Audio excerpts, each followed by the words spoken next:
So after 25 hours of murdering people, I unlocked the Assassin's Creed 2 Platinum on the PS3. But is it a sharp, well-honed experience? Or just a stab in the dark? And in the next 5 minutes I'll break down the challenge, gameplay impact and creativity behind this Platinum. We're jumping back into the cobbled streets of Florence to find out.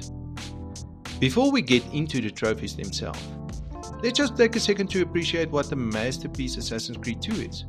This was a game that took the original's ambitious ideas and polished them to a near-mirror shrine. It gave us one of the most charismatic heroes in all of gaming, and a revenge story that people still talk about today. For many, this was the absolute peak of the franchise, a time when being an assassin just felt slick, focused, and unbelievably cool. And that's why so many people wanted this Platinum. But how does it actually stack up? First up, its challenge. Honestly, the Platinum for Assassin's Creed 2 finds a near-perfect balance. It's definitely not a walk in the park, but it's not going to make you want to throw your controller either. One of its biggest selling points is the reasonable time commitment of about 20 to 25 hours, which is a welcome break from the epics that have become the norm. The list has some genuinely fun combat trophies, like one that challenges you to kill 10 enemies in a row without getting hit, which really forces you to sharpen your skills. And yes, there's that one infamous missable trophy, Fly Swatter, where you have to kick a guard while you're using Leonardo's flying machine. But as long as you know it's coming, it's pretty easy to snag on your first pass. Of course, we have to talk about the elephant in the room, the 100 feathers. This is without a doubt the most tedious part of the Platinum. Trying to find all without a guide would be a complete nightmare, since they don't show up on your map. But with a guide, it really takes about an hour or two for this straightforward, if slightly dull cleanup. It's a classic example of old school game design, but it's manageable enough that it doesn't ruin the entire journey. For the challenge, I'm giving it a solid 7 out of 10 ball hits. Next, let's talk about the gameplay impact. This is where Assassin's Creed Platinum really comes alive. The trophy list does an amazing job of pushing you to engage with everything this incredible world has to offer.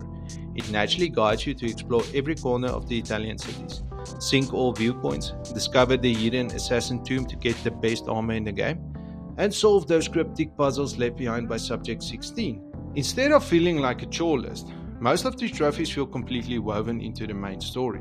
Spending your florins to upgrade the villa at Montegirano isn't just for a trophy.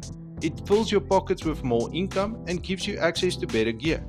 It creates this great rhythm where hunting for trophies actively makes you more powerful and an effective Ezio. It's a rewarding design that's a lot modern games could still learn from. For gameplay impact, this one earns a strong 8 out of 10 ball hits. Finally, we have creativity. For a game that came out in 2009, the creativity here is just fantastic. So many of the trophies are thematically perfect for an assassin.